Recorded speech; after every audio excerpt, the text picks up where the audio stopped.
This is my honest review of Atypical Season 2 coming up.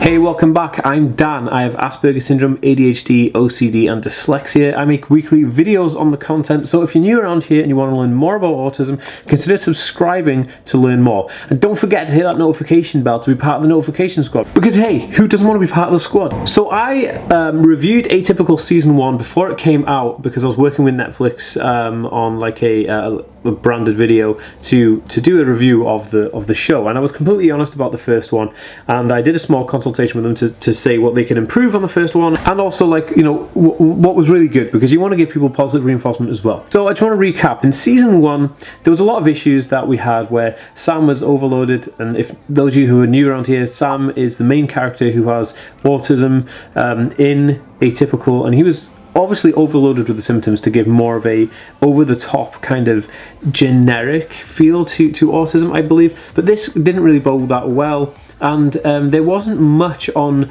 how he was dealing with things personally as an autistic person on the spectrum and his feelings. It was kind of more to his symptoms and how people reacted to his symptoms, which is okay, but it was bits that needed doing. So anyway, Season 1 was okay. I would give Season 1 maybe a 6 out of 10. I really enjoyed it. I just feel like they could have improved more on it, and there was less autistic people in there. Like Sam and another guy called Chris were the only two people in the show that had autism that you kind of came across, which for a show about autistic people, it was kind of a bit weird. So anyway, Season 2 looked promising. I watched the trailer was awesome. I was going to do a reaction to the trailer for Season 2, but I didn't get around to doing it. For one thing or another, I fell off my boosted board.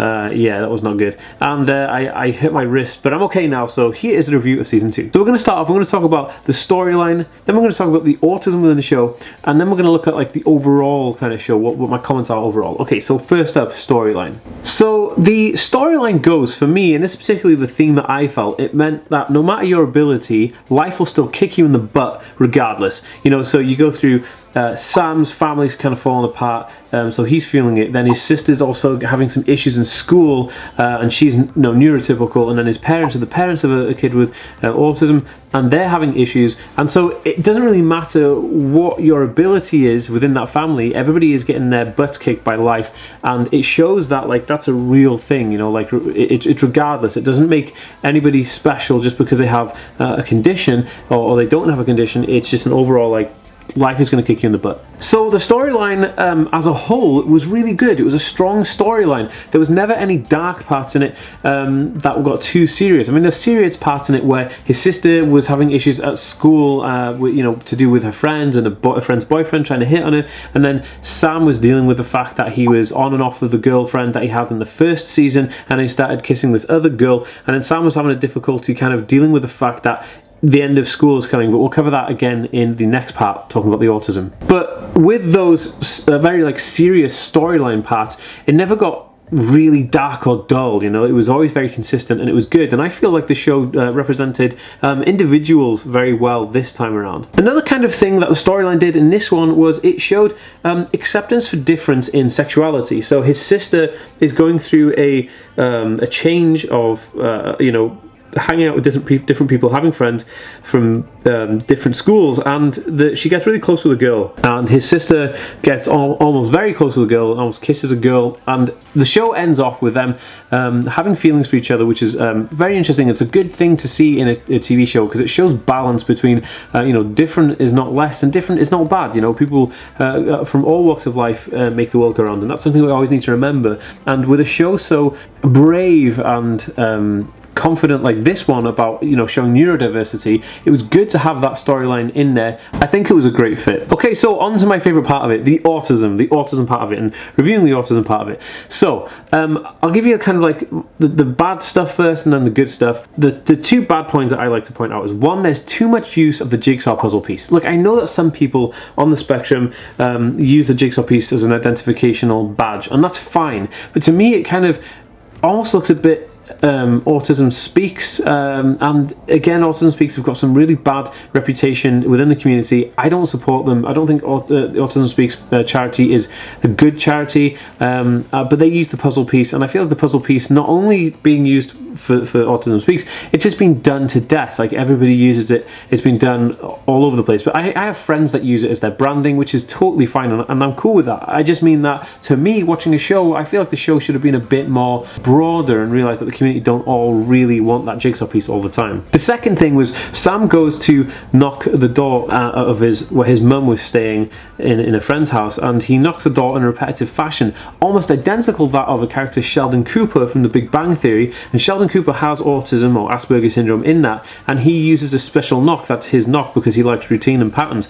But it was weird that they gave Sam this almost identical knock. I found that really cheapened the idea of the show, because The Big Bang Theory is like a comedy, and they're kind of slapstick on the fact, and they do talk about his autism a little bit, but they don't really confirm it. So that kind of works for that show. But using the same one in Atypical, I think that was a bad idea. Okay, so on to the good stuff. So the show shows that no matter who you are or what you are, if you have the right support, you can achieve anything. So Sam is going through different phases. Like he has a friend, he has a therapist that he's kind of phoning, and he's not actually seeing the therapist that much. He's got his dad, and he's got his sister, and he's got other friends in school, and he also has a guidance counsellor. But having all these people around him shows that he can actually do the things that he wants to do in life. Like, he wanted to go to college, so rather than just stay home and finish school and then work, he wanted to go and further his studies. But obviously doing that would be quite a challenge for somebody on the autism spectrum, and a scary thing as well. But it was showing that with the correct support, you can overcome things and do more things. Like,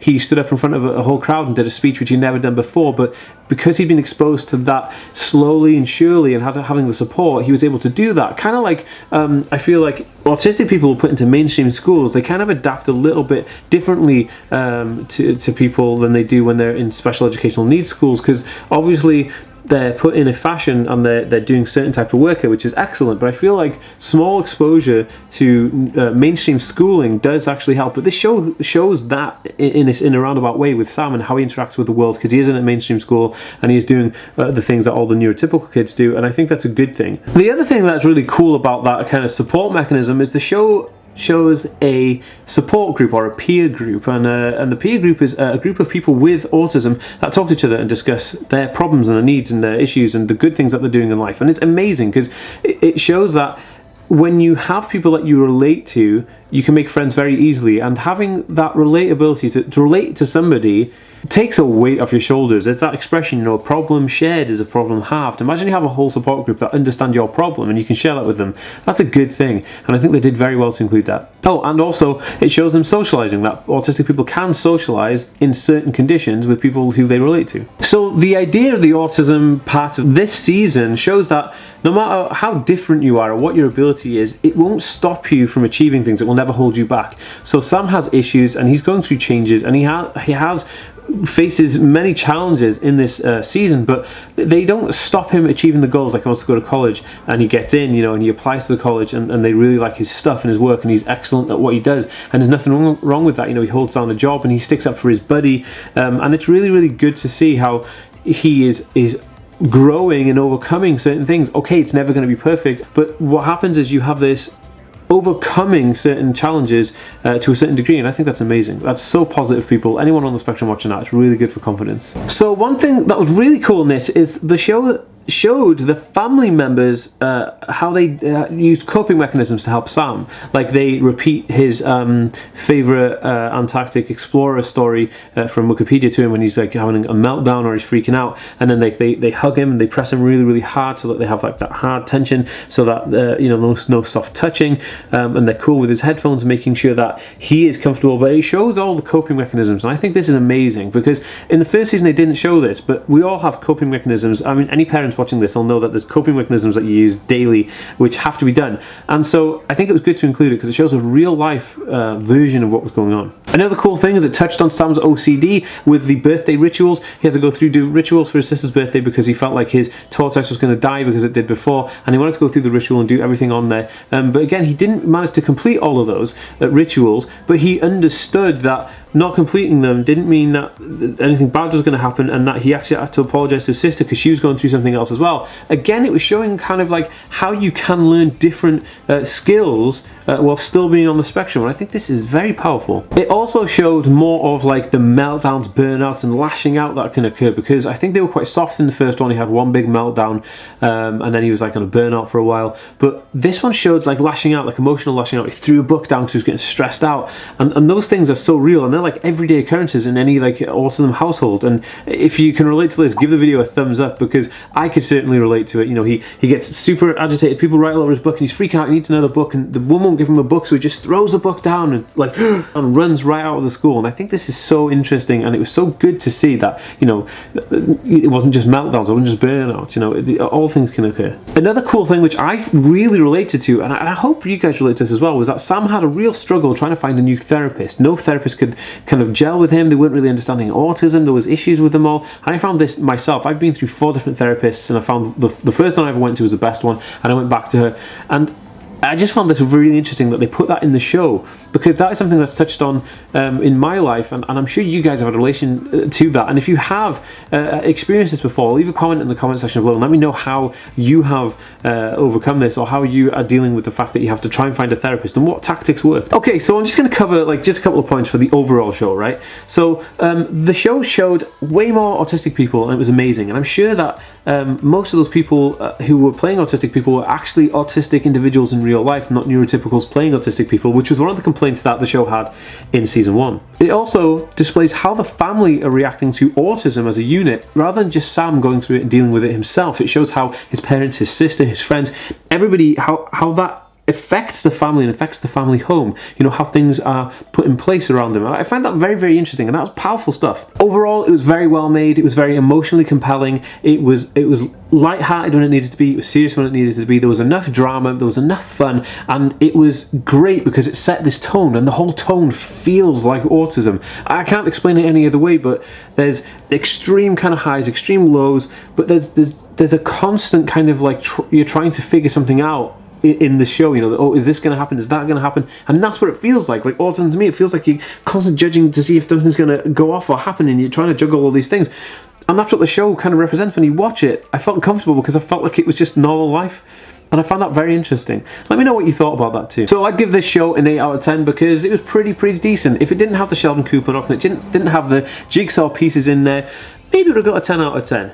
I don't know. Let me know what you thought.